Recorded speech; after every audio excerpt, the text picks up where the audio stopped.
வணக்கம், இது உங்கள் ஓப்பனஸ் கிச்சன். இன்றைக்கி என்ன பார்க்க போகிறோன்னா, ரெஸ்டாரண்ட் ஸ்டைல் பன்னீர் பட்டர் மசாலா தாங்க பார்க்க போகிறோம். சப்பாத்தி, ரொட்டி, நானுக்கெல்லாம் சாப்பிடும்போது ரொம்பவே டேஸ்ட்டாக இருக்குங்க. வீட்டில் இருக்க பொருளை வச்சு ஈஸியாக செஞ்சிடலாம். வாங்க இந்த ரெசிபி எப்படி செய்யுதுன்னு பார்க்கலாங்களா?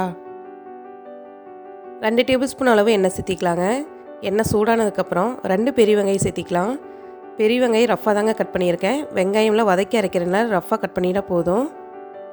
வெங்காயத்தை 2 நிமிஷம் வதக்கிக்கலாங்க.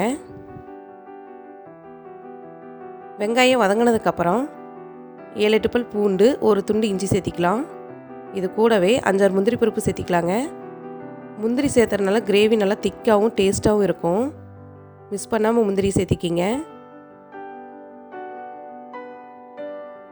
இஞ்சி பூண்டெல்லாம் நல்லா வதங்கினதுக்கப்புறம் 2 தக்காளி சேர்த்திக்கலாங்க. நல்லா பழுத்த தக்காளியும் எடுத்துக்கோங்க. இதையும் ரஃப்பாக தாங்க கட் பண்ணி எடுத்துருக்கேன்.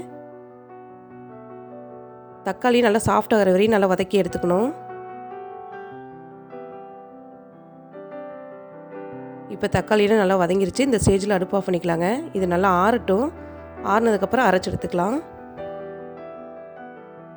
வதக்கி வச்ச வெங்காயம் தக்காளிலாம் நல்லா ஆறிச்சுங்க. இது ஒரு மிக்ஸி ஜாரில் மாற்றி நல்லா நைஸாக அரைச்சி எடுத்துக்கலாங்க.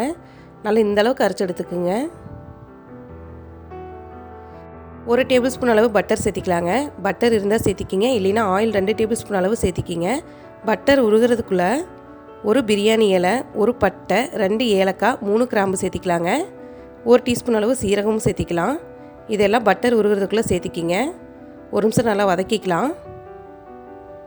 வதக்கி விட்டதுக்கப்புறம் 1 டேபிள் ஸ்பூன் அளவு காஷ்மீர் மிளகாய் தூள் சேர்த்திக்கலாங்க. இது நல்லா கலர் கொடுக்கும். காரம் கம்மியாக தாங்க இருக்கும். இதையும் பட்டர்லேயும் நம்ம சேர்த்து வதக்கும் போது கிரேவி நல்லா கலர்ஃபுல்லாக இருக்குங்க. தூள் சேர்த்தும் போது அடுப்பை மீடியம் ஃப்ளேம்லேயே வச்சுக்குங்க. அடுத்தது வெங்காயம் தக்காளி அரைச்சி விழுத சேர்த்திக்கலாம். இதையும் ஒரு நிமிஷம் வதக்கிக்கலாம். கொஞ்சமாக தண்ணி சேர்த்திக்கலாங்க. 100 ml அளவு தண்ணி சேர்த்திக்கிங்க. ரொம்ப தண்ணி சேர்த்திட வேண்டாம். தண்ணி சேர்த்திட்டு ஒரு நிமிஷம் வதக்கிக்கலாங்க. ஏற்கனவே வெங்காயம் தக்காளியில் வதக்கி அரைச்சதுனால ரொம்ப நேரம் வதக்க தேவையில்லைங்க. அடுத்தது மசாலா தூள்லாம் சேர்த்திடலாம். 1/2 டீஸ்பூன் அளவு மல்லித்தூள், 1 டீஸ்பூன் அளவு மிளகாய்த்தூள், 1/2 டீஸ்பூன் அளவு கரம் மசாலா தூள், 1/2 டீஸ்பூன் அளவு சீரகத்தூள். இதையெல்லாம் சேர்த்து ஒரு நிமிஷம் வதக்கிக்கலாங்க. இந்த பன்னீர் பட்டர் மசாலா அதிக காரம் இருக்கக்கூடாதுங்க. அதுக்கு தகுந்த மாதிரி மிளகாய்த்தூள் சேர்த்திக்கிங்க. ஒரு நிமிஷம் நல்லா வதக்கினதுக்கப்புறம் தேவையான அளவு தூள் உப்பு சேர்த்திக்கலாம். உப்பு சேர்த்தி நல்லா கலந்துட்டு மூடி வைக்கலாங்க. மசாலாலேருந்து எண்ணெய் பிரிஞ்சு வர வரையும் மூடி வைக்கலாங்க. பன்னீர் 200 கிராம் அளவு எடுத்துருக்கேங்க. நல்லா ஃப்ரெஷ்ஷான பன்னீரை எடுத்துக்கோங்க. இந்தளவு கட் பண்ணி எடுத்து வச்சுருக்கேன். மூடி வச்சு 3 நிமிஷம் ஆயிடுச்சுங்க. அடுப்பை லோ ஃப்ளேம்லேயே வச்சு மூடி வச்சுக்கோங்க. இப்போ நீக்கி பார்க்கலாம். பாருங்கள், நம்ம சேர்த்துன பட்டர் எல்லாமே நல்லா பிரிஞ்சு வந்துருச்சு. மசாலாவோட பச்சை வாசனையும் போயிடுச்சுங்க. அடுத்தது பன்னீரெல்லாம் சேர்த்திடலாம். இந்த பன்னீர் பட்டர் மசாலா புலாவோட வச்சு சாப்பிட்றதுக்கு நல்லா இருக்குங்க.